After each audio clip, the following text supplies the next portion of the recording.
पंढरपूर येथील महत्त्वाच्या मानलेल्या श्री विठ्ठल सहकारी साखर कारखान्यावर कारवाई करून मोठी खळबळ उडवून दिली आहे. पंढरपूरमध्ये शरद पवार निवडणूक दौऱ्यावर आहेत.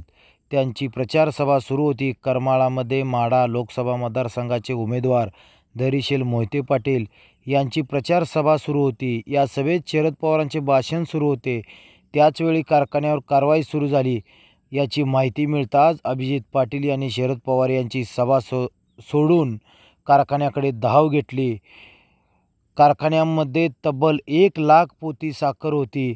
श्री विठ्ठल सहकारी साखर कारखाना लिमिटेड वेणूनगर गुरसाळे कारखान्याच्या 3 गोडाऊनला महाराष्ट्र स्टेट बँक ऑपरेटिव्ह बँकेच्या अधिकाऱ्यांनी सील केले आहे. गोडाऊनमध्ये जवळपास 1,00,000 पोती साखर आहे. बँकेचे कारखान्यावर जवळपास 435 कोटी रुपयांचे थकीत कर्ज आहे. सभेत रोहित पवार यांनी आपल्या भाषणात कारखान्यावर कारवाईची भीती व्यक्त केली होती.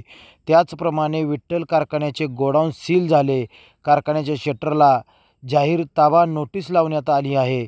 ऐन निवडणुकीच्या तोंडावर विठ्ठल कारखान्याला आणि अभिजित पाटील यांना अडचणीत आणण्याचा प्रयत्न केला जातोय का? त्यामुळे शेतकरी सभासदांमध्ये तीव्र नाराजी आणि सरकारविषयी